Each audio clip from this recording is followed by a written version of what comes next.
What follows is a FitLab Pittsburgh interview that we recently released. As you may or may not know, Moving to Live has a sister podcast, FitLabPGH, which interviews people in the Pittsburgh area that understand that movement is a lifestyle, not just an activity. When we heard about somebody who had a marketing firm to promote pogo sticks and activities that promoted movement related to pogo sticks, we knew we wanted to interview him. We think this is a great interview for the Moving to Live podcast too, because movement is a lifestyle, not just an activity.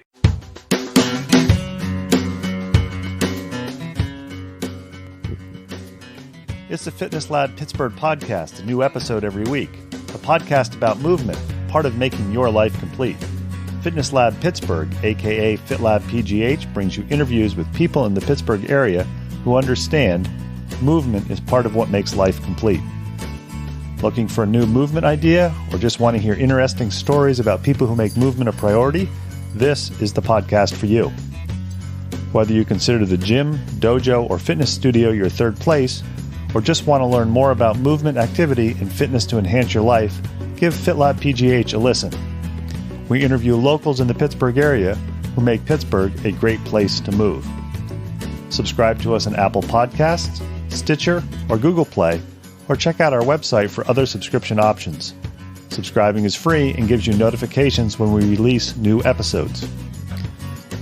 Each podcast episode will be long enough to pique your interest and short enough to hold your attention. Have an idea for an episode?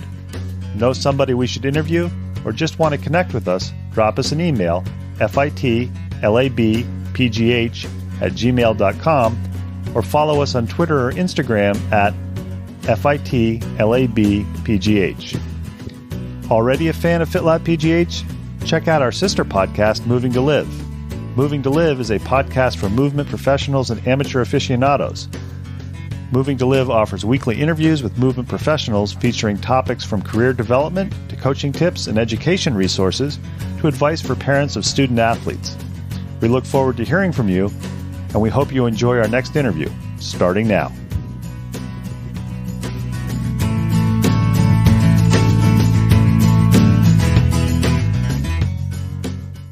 FitLabPGH and our sister podcast, Moving to Live, firmly believe that we should treat movement as a lifestyle, not just an activity. That's why, in addition to our weekly podcast 3 times a week, we do a video movement tip lifestyle hack that's 1 minute long, available on most social media channels, including YouTube and Instagram. And every Thursday, we feature either a 2-legged or 4-legged FitLab Pittsburgh featured person or animal. If you like what you're hearing, you like what you're doing, please leave us some feedback on Apple Podcasts or whatever your podcast app. In this interview, we talked to Will Weiner of Xpogo, a company that promotes pogo sticking for people of all ages. Whether you're after a Guinness World Record or you want to do tricks on a pogo stick, I think Will has some interesting comments about movement and making movement a lifestyle. FitLabPGH back with another podcast. As you know from listening to previous podcasts, we are a podcast about movement. We firmly believe that movement should be treated as a lifestyle, not just an activity. And sometimes we find our best guests just by surfing through the internet and looking at Instagram posts. And in actuality, this will be our second interview that we've done for FitLab Pittsburgh and Moving to Live, where the Wall Street Journal gave us our initial idea for it.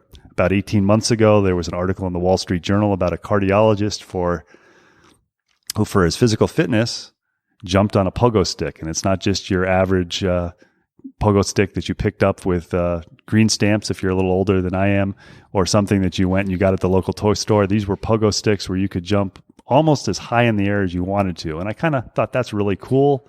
Didn't really know anything about it. And then a couple of weeks ago, saw on Instagram that Xpogo had an event in Pittsburgh. And I Googled it and learned that Xpogo is in Pittsburgh. Xpogo is a event company, and we're fortunate enough to talk to Will Weiner, who is the MC and the president and CEO. Is that correct? Yes. And he's going to talk to us about his background, how he got into a career in pogo sticks, and more importantly, or as importantly, talk about what Xpogo is and talk about these pogo sticks, which as soon as we hang up, or as soon as we finish the interview, he's actually going to sell me one. So, Will, thanks for taking time to talk to FitLab Pittsburgh. Yeah, no, thank you for having me. I think this will be a fun little conversation. And who knew there was so much to know about pogo sticks, but I think we all might learn a lot. I think the first question to really ask is, you see somebody, you're in an elevator, you've got one of these pogo sticks slung over your shoulder, or you've got an Xpogo t-shirt on, and somebody says, what the heck is this? What's your 30-second elevator spiel of what you do? Sure. So it's a whole lot of things, which makes it hard to do 30 seconds. But as much as I can summarize it, Xpogo as a company, we are working to grow Pogo as a sport. We do that through 3 ways. 1, doing stunt performances, so working with professional people who can do flips and whatnot on pogo sticks. 2, through media, so making YouTube videos, Instagram things, trying to promote the sport. 3, through competition, so we host Pogopalooza, the World Pogo Sticking Championship. And then 4, youth and community development, which is generally focused around Pittsburgh right now, but hopefully one day globally. And just very quickly, and we'll get into this more, how do the pogo sticks that you use differ from the ones that you can go to the local toy store or big box store and buy? How do they differ from those? Sure. So what our pros are using, they're from a company called Vurtego based out in California. The way these Vurtegos work, they're actually designed by a retired NASA engineer who was kind of bored and thinking, I wonder if I could make a better, cooler, crazier pogo stick around the start of the 2000s. And what he ended up doing was designing a pogo stick based on pneumatics. So it's air powered. So what you're actually doing with these sticks is you can inflate them with a bike pump, anywhere depending on your skill level from 40 to 120 pounds a square inch. They could take more, but most people can't get them to move above 120. And that allows you to scale the resistance. That allows you to get a lot of height. It allows you to do some of the tricks these guys are doing. So it's really all these air powered Vurtego pogos that are kind of providing these guys a career path in extreme pogo. And we'll get more into that in a few minutes. I think one of the most interesting things is finding people's stories who get involved in these movement activities. So the question I always ask FitLab Pittsburgh guests is, are you a Pittsburgh native? If so, why are you still here? Or if not, what brought you here? Sure. So not to be overly long-winded, I am not a Pittsburgh native. I grew up in New Mexico. My family were Pittsburgh expats, so I was, raised into the Stillers and all that. When it came time for college, I ended up getting into Carnegie Mellon. Felt right. Kind of wanted to see the motherland. Ended up here. Really liked it. I got a gig out of college in New York, so I was there a couple years. I wanted something smaller. I wanted something that felt a little more communal, somewhere I felt like I could make sort of a community impact, as well as a cost of living. I wanted to buy a house, blah, blah, blah. So I moved back here 2 years after graduating. So I've been here for the past 4 years, but 8 out of the last 10, if that sounds more impressive, planning on staying. And when you were going through your degree program at Carnegie Mellon, did you think this is what you'd be doing 8, 10 years down the line? Definitely not. If you told me I'd be managing the world of pogo sticks or what have you, I'd probably laugh. But at the same time, it sounds about right. So, did you have a pogo stick growing up? I was not a super athletic kid growing up, honestly. So really my initial exposure to Xpogo, which I'm sure we'll get into, was kind of the first time I started pogoing. And I definitely did not pick up pogo super quickly. I'm proficient now, so that's good. But it was not, my passion as a child by any means. And I know one of the things that often happens when you're in college is you get to try new and different things. And there's always certain things that no matter what the college is, everybody does. Everybody does hacky sack. Everybody throws a ball around with a lacrosse stick. Everybody flips a Frisbee around. When were you first exposed to these pogo sticks, and what was your first response when you saw these? Yeah. So this may be a bit lengthy, but my freshman year, actually, they had Pogopalooza, which is our championship here. I didn't know what it was. I saw it was a part of an orientation thing.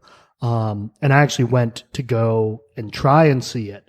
And it was in Schenley Plaza, but I was confused and I was a freshman and I was kind of lonely, whatever. So I went alone. I accidentally went to Schenley Park, then ended up getting rained on and super sad. And I wrote this depressed poem about searching for pogo sticks. True story. Cut forward a couple months and I actually was, cast in a play with a guy who's one of the founding fathers of Pogo.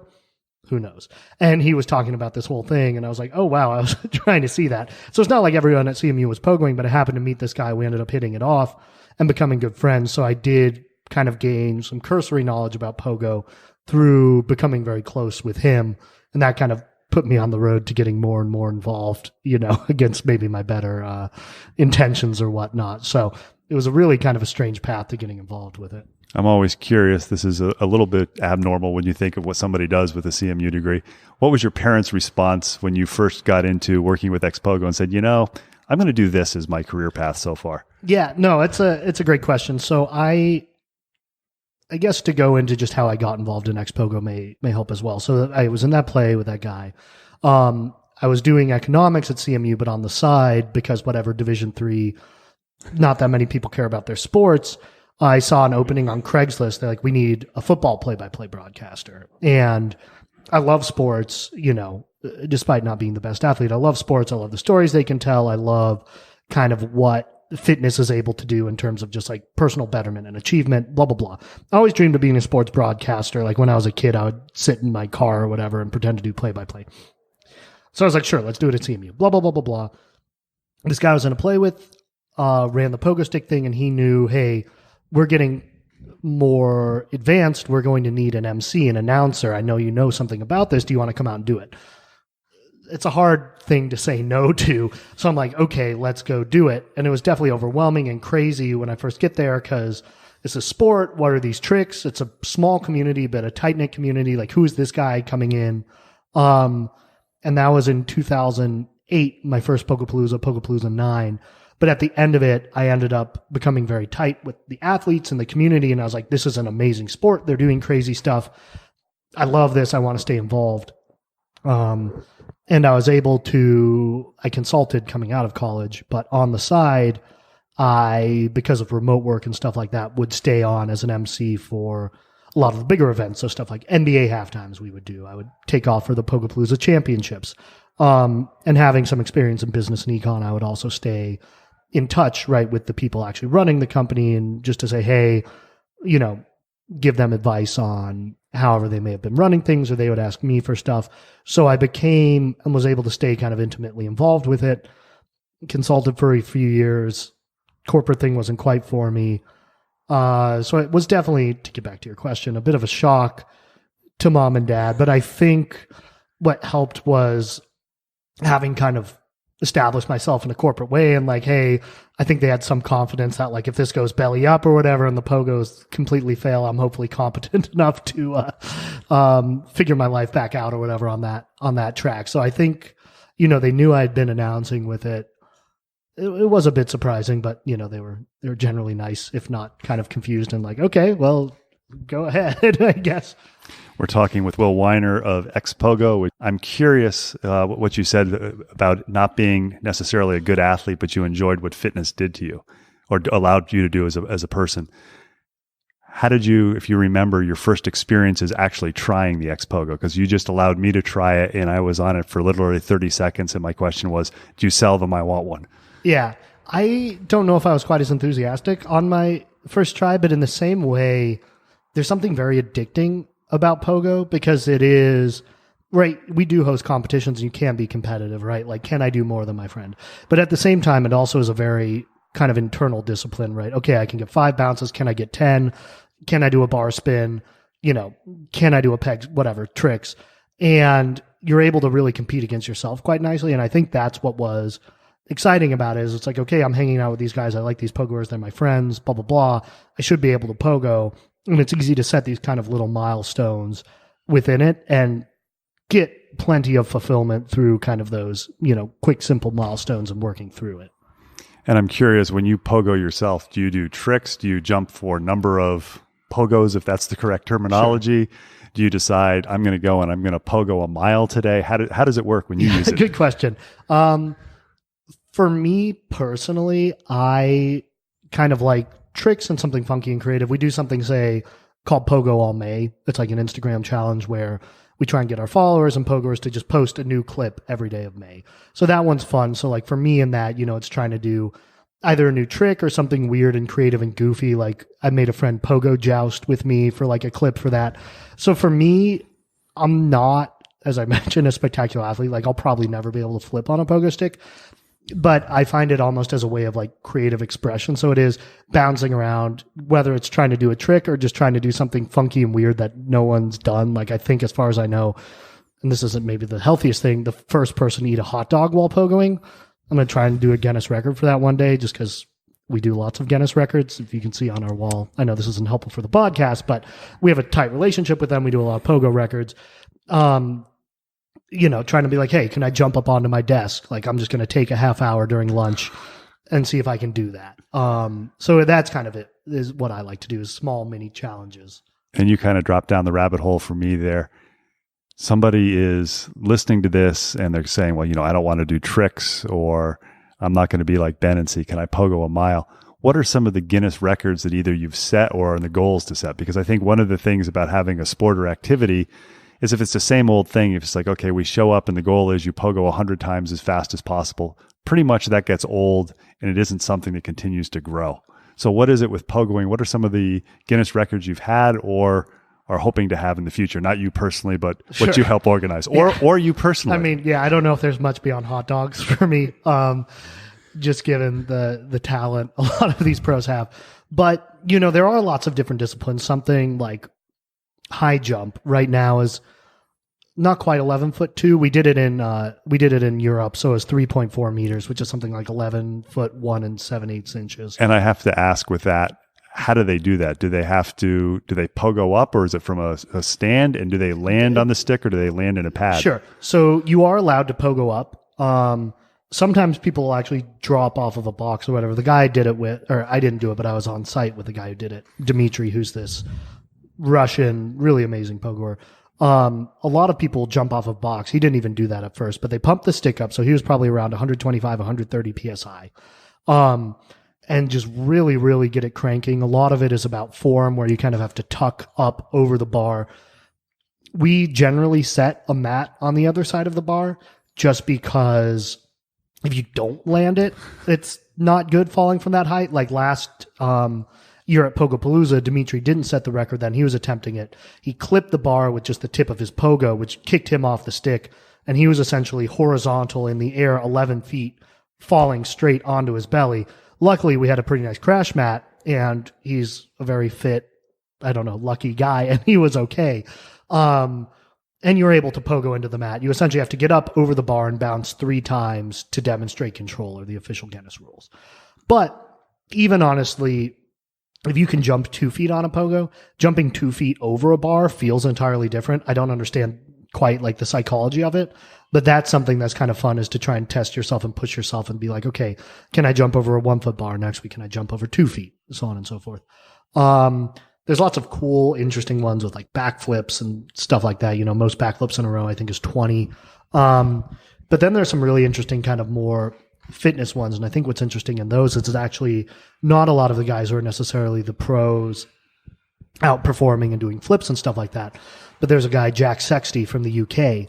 He set the record initially for Pogo Mile, which has since been eclipsed, but he also currently has the record for most consecutive bounces, which is 88,046. And how long did that take? 13 hours or so.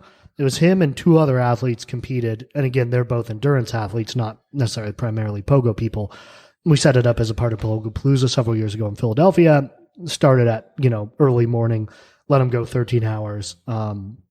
He came out with that. This year at Pogopalooza, we had a fastest mile race, because there are 3 guys who over the past couple of years have all held the title and taken it from one another. And so we did time trials at Penn Hills track. That's 7 minutes and 40 seconds. Mile's very tough on a Pogo. And just so the listeners are clear, that's hopping on the Pogo for a mile without your feet touching down. It's only correct. The Pogo's touching only down. Only Pogo going. So 740, which I don't even know if I can do that in a mile. We did, as a part of that, we're probably trying to set a record, something like the Pogo 100-yard dash just afterwards, because we had this big football. And like I said, it was the endurance guys doing the mile, but a lot of the pros came out to support them. And everyone was like, hey, what if we did a 100-yard dash? I don't know what the exact time was, but it was kind of fun to do the race. So if you can think it, you can probably do it. Most cars jumped over, most bounces in a minute, fewest bounces in a minute, most stick flips, most people at the same time backflipping. I think Pogoing, like a lot of extreme sports, allows for a lot of creativity, and you can do a lot of different kind of things with it because the sport is also so young. There's a lot of ability to figure it out, whether it's at the top level or even just for yourself, kind of how to keep it fresh. There, I think, is a lot there. And you've mentioned your involvement with it has been since about 2007, 2008. Mm-hmm. How old is the actual sport itself? It's a good question. It was really kind of the early 2000s, kind of late 90s. Action sports were pretty big back then. There were a good number of people who were, kids into action sports, and they see a pogo stick in their garage and they kind of think, I wonder what I can do with this. And it's kind of very much a story in some ways about the power of the internet, because they were kind of these isolated pockets, Pennsylvania, Ohio, New York, Florida, a couple kids at a time doing it. And at this point, YouTube wasn't really a thing, but it was a lot of message boards. And somehow or other through message boards, they kind of found each other, started this community, started Pogopalooza, kind of started Xpogo out of that. At the same time, kind of unknowingly, Flybar, which is a Pogo company, started trying to make an extreme stick. Vurtego, who I've mentioned, their guy just kind of was like bored and NASA scientist, whatever, said maybe I'll make an extreme stick. And they all kind of just collided through the internet because it's just easier to connect that way. And it sort of snowballed from there. So really, I can't say the sport is going to be much older than 20 years. I don't know if there was like the first day someone did a bar spin on a pogo. Like that's not recorded. Pogopalooza 1, I think, was 2004. I need to double check that. Let me see. Pogopalooza 2 is 2005, so 1 was 2004. And Pogopalooza is the Pogo Stick World Championships or a Pogo event? So we call it the World Championships of Pogo. It's taken a lot of different forms. The way we're doing it now, and I think that makes sense, is for a while it was kind of just whatever. The first one was in a church parking lot in Nebraska, a guy, Dan Brown. It was also the first person to do a Rubik's Cube tutorial on YouTube. So just facts there. Hosted it, and people came, pogos from all over, and the, first prize was a handful of trail mix. Was kind of like the first era of Pogopalooza. Pogopalooza 6 was here in Pittsburgh in Schenley Plaza that I did not make. And that was kind of the first one that was more public. From then, we kind of toured it for a few years. And now I think that we are kind of set here in Pittsburgh. It's sort of my intention, I think, to kind of just try and root it here and build up an audience, build up a crowd. Because when we were touring it, we did it in New York, we did it in Philly, but we would tie it on. We did it in Pittsburgh even as part of the regatta. We would always tie it to a different event. And it was cool because a lot of people would come and see it, but we didn't necessarily build up a dedicated base that way.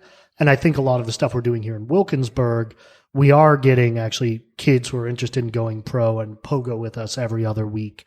And people who are, not massive crowds, but going out of their way and saying, I want to go to see a pogo competition just to see a pogo competition. And for me, I think that's how we kind of have to build it. So that's where I see it going now. So again, back to your original question, it's a competition for the pros, but additionally we try and have stuff for amateurs. We have free jumps, so just anyone can come up and try any of the pogos, whether it's, one for a little kid or, these air-powered Vurtegos. We have a kids bounce off, so for 15 and under, whoever can go the longest, which always gets pretty crazy. The one we did this year, we made it a little more difficult, so it ends sooner, but when we did it 2 years ago, it went like an hour and 15 minutes in the rain. And we were like, you kids should get off. And they're like, no! And we're like, okay, fine, keep pogoing. So we want it to be a competition, but also a celebration of pogo. I'm curious about the pros. I'm curious on two fronts. The first front is, where do most of these pros come from? Do they grow up pogoing and say, I want to go pogo, or do they come from other sports? And the second question is one I'm sure you get a lot is, can you actually make a living pogoing? Yeah, no, it's a great question. So it's varied, and I do like that, and I think that's part of what drew me to the community is we get people from lots of places and backgrounds. I like to say we're kind of like the nerds of action sports. I feel like a lot of these people start when they were young, 12, 13, whatever, and had interest in other action sports, and there's something that just kind of drew them to pogo. And I do think it is, because it is a little weird and a little funky within action sport, it does kind of draw a lot of interesting personalities and just kind of, like I said, I do feel like we are in a lot of ways just kind of like the nerds of action sports, where like it is something, not that bikes aren't this way, but there is a lot kind of tech in terms of kind of customizing your pogo and figuring stuff out with the PSI and how big of a piston you want, and kind of the technicality and self-improvement of that. So we have people from all across the United States, some from here, Pennsylvania, Ohio, but Tennessee, Florida. For some reason, there's something going on in the water in Idaho. Like several of the top, I think there's 4 top-notch pogoers in Idaho, which is strange. A couple from California. I don't know why we don't have more in California. Canada, Russia, France, Mexico. We were just in Japan for a thing called Chimera Games. They're not pro level, but there's a little bit of a scene growing there. So to answer your question, it's kind of from everywhere. I think it is people who have that drive for an extreme sport kind of happen into kind of the weirdness of Pogo. And I think because it is small, it's easy to be pretty good. It's easy to kind of be seen and get in to be a part of the community, whether you're pro or not, which I think is a bonus and attractive for a lot of people. As far as can you make money, none of us are millionaires off of this. Yet. Yeah. Hopefully it's something that can grow, but we do have, about 5 or 6 guys who pretty much their full-time job is performing Pogo, traveling around. For the different appearances they have, we'll do kind of in the fall, winter performances at schools. We'll do NBA halftimes, NCAA halftimes, corporate events. In more of kind of like the spring, summer, we do a lot of fairs. So like big state fairs where we've done the regatta for the past several years. Obviously there was no regatta this year, so we didn't do the regatta, but that wasn't our fault. We'll do summer camps, minor league baseball games. So it is still fresh enough, and I think the stuff they're doing is still impressive enough. I mean, not still, it's just in a legitimate level, very impressive. And we figured out how to, I do have a bit of a theater background, sports entertainment background, put together a package that is exciting and entertaining, and we're able to sell that and tour that. And, people can make a living doing it. And I think there's the other kind of benefit of, it may get tiring at points, but getting to travel, getting to see new places, getting to, go across the world to do this type of thing that I think is, a perk of the job. We're talking to Will Weiner of Xpogo. He's mentioned Pogopalooza. He's mentioned professional pogoers. Pogo stickers, I think. Pogo is what stickers. We say. I don't know if anyone's ever agreed on the people who perform at various shows, high jump competitions, strange or unusual, I guess not strange, unusual Guinness World Records. What other sorts of things do you do with Xpogo as far as to raise awareness for pogoing for a variety of people? Yeah. So we came back to Pittsburgh. I say back to Pittsburgh just because a lot of us had roots here in some way or another a couple years ago. And for me, a big thing was I think we'd missed out on athlete development in a good number of ways. Being in New York where we previously were, there's just so much going on, and time is so difficult to actually kind of get in front of kids. And to me, I think kind of just showing kids like Pogo is cool, Pogo can be fun, and getting them into it as a different type of fitness, a different type of movement is important, beyond just kind of the business side of it. I just think it is a lot of fun and fulfilling. So we've worked pretty hard, and we're still trying to expand it to do a lot of things here in the Pittsburgh area. Our office is based in Wilkinsburg. So within that, generally twice a month, we do an open Pogo meetup where anybody who wants can come here, try out any of the sticks. Often there are pros in town who can give some coaching, or if you just want to basically learn how to Pogo, we have boxes here you can Pogo on that the pros use as obstacles. We have crash mats, all that kind of fun stuff. So that's kind of like phase 0. Kind of the next level up, we work within Wilkinsburg a good bit, whether it be with like the Parks and Recs department. We try and go there every week, every couple weeks in the summer to do open Pogo with kids, whether it's plugged into local events here through Community Forge where we're based, stuff with the Wilkinsburg CDC, Chamber of Commerce, other youth groups, and then kind of expanding out from that. I think what I'm really trying to do is also just build a lot of partnerships in terms of, talking with other fitness groups in Pittsburgh, I've been having a lot of talks with people like Ascend and Switch and Signal. No, sorry, not Ascend. Well, I actually have talked to Ascend too. But Wheel Mill and Switch and Signal, and doing combo like BMX Pogo days, combo skate Pogo days. Even with Ascend, doing some sort of Pogo at the gym because it's actually a pretty fun place because there are mats. I think we could do a lot of cool stuff there. Just to kind of show cross-pollinate, because I don't think it's realistic to imagine everybody's going to become a pro or obsessed with Pogo sticking, but ultimately it is, I think, a really good form of fitness and just kind of a fun form of activity to get involved in, or the alternative is maybe Pogo's not for you, but I do think we put out a lot of cool, interesting stuff, and we're an interesting part of the Pittsburgh community. And making sure people are aware to check out stuff like Pogapalooza or the meetups or our videos can just be enriching to people who like sports and action sports and kind of the stories inherent to them as well. And we'll have extensive show notes for that. Another question that probably people who are listening are going to have is, what do I need in the way of equipment to Pogo? And what's the cost to get this equipment, or do I already own some of this equipment? Sure. So as far as, we'll get to the Pogo sticks. Beyond that, for safety equipment, a helmet is probably good, especially if you're using kind of one of the big air Vurtegos. But there are some pretty nice spring sticks out there. The Super Pogo by Flybar, the Flight by NSG. Flight is probably like $60. Super Pogo is 100 some, that are spring based, but still able to kind of endure an adult bouncing on it and still give you a pretty nice workout. You're not going to get crazy air, but these are honestly kind of what a lot of the guys started with. So you can still do some pretty funky stuff on that, get an interesting warm up, jump over things, work kind of the muscles that Pogo will work. And on those, like, you can wear a helmet unless you're going really crazy. You're probably not going to take a huge spill. I mean, that being said, if you feel more safe, use a helmet. Use a helmet. I'm not going to say don't use a helmet.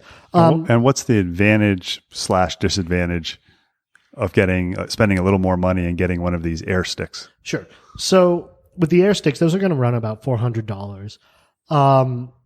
I do think in some ways it's good to practice or learn on a spring stick. You don't have to. You can always come to our Pogo meetups and get a little practice there. That's a plug. But with the air sticks, I do think whether you're trying to be a pro Pogoer or just fitness or just screw around, the durability is really pretty top notch on these Vurtegos. They're made in America, blah, blah, blah, but it's pretty hard to mess them up. And it's pretty easy if you need a little replacement part, like you mess up a handlebar or something. That's a lot cheaper than buying a whole new Pogo stick, and they are pretty modular in that sense. The other thing that's cool with them, you're going to get the most intense workout for sure on one of these Vurtego Air Pogo sticks. Because they are air powered, you are able to scale the amount of pressure in there to your experience and your skill. So I know even personally, when I started, I probably maybe couldn't go over 30 PSI or something like that. I'm probably pretty naturally now around 50, 55. And like if I had to, could do 80. But you're able to increase the resistance. So as your skills improve, you can actually make the workout scale up in terms of that. If you do want to, mess around with tricks and stuff like that, you can do that on the spring sticks. You can do basic tricks on the air ones as well. So I don't know if there's a huge difference there, but the ability to, if you really are looking to get air, to jump up onto things, to jump over things, I'm not talking like cars, but even if you just want to jump over a milk crate, that's going to be easier on the air Pogo stick right there. And I'm assuming anybody whose goal is they're saying, I want to see how high I can jump, whether they're professional or not, they're going to be using an air stick and not a spring-based stick. Yeah. Yeah. Like if you really try, our probably best guys on the spring stick could maybe jump over a 4-foot bar on a spring stick. That's pretty easy on the air stick. Like once you're comfortable, you might just have that as your average bounce. Just kind of, they make it that easy once you kind of know what you're doing and you're feeling comfortable. So if you are looking for height, you can do that. That being said, if you're just looking for fitness, you don't have to go that high on the air stick. And the other nice thing with it, which is mentioned in the Wall Street Journal article, it honestly is a very low impact because of the way it is essentially a giant air piston like you would have in a car, right? It's an air shock. So it absorbs the impact quite well as you're bouncing on it, even with that high of resistance. And I can speak that that's actually true. Right now I have a slightly inflamed lumbar disc, so I'm getting a little bit of disc pain, and I actually hopped on it because if I'm going to interview a Pogo guy, I'm going to try it, and there was absolutely no back discomfort or pounding. It was actually very cushy. Yeah, so I think, there are, to me, a lot of workout benefits. Again, I think if it's something you're doing every day, for me to keep it fresh, I try and do tricks or something like that. But even as part of cross training, like one thing I was interested that I found when we were in Japan as part of, we're at this thing called the Chimera Games, which is an action sports festival. So it's primarily, a lot of skaters, a lot of BMX, a lot of FMX. And a lot of the people we met who pogoed there weren't primarily pogoers, but they had known this contact of ours who got us out there who sells pogo sticks, and they actually use it for cross training. So it was snowboarders in the off season, BMX people, FMX people who wanted to kind of work on their bodies in a different way. And they kind of saw pogo as a fitness tool that kind of fit in with extreme and was fun, and they could do some basic tricks on. These people were maybe not having a lot of technical tricks, but they knew how to do flips, so they could do a backflip dismount off of the pogo stick. And they actually saw it as a really nice cross-training tool. We've been talking with Will Weiner. He is the president and CEO of Xpogo, which is a marketing company and grassroots for raising the awareness for pogoing in general and specifically air-based pogo sticks.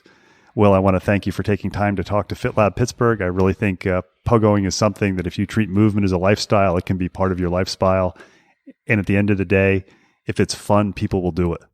Yeah, no, I totally agree. And I think that's a big core of what we're trying to do is, it's a lot of people who are passionate about the sport, who have a lot of fun with it, who love it, and, want to share that. Again, like I said, we're not, trying to turn people into pogo fanatics, but I think there is a lot of joy, I don't know, that can come out of watching it or doing it or trying it and mixing it in with your routine and kind of adapting it as part of activity. So I really appreciate you for, having me, letting me chat about this. And if people are curious, definitely check us out online, pretty much on every social media platform at Xpogo.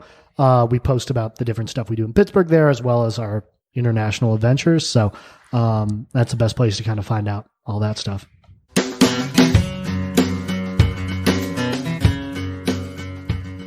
Thanks for listening to the latest episode of FitLabPGH, brought to you by Moving to Live.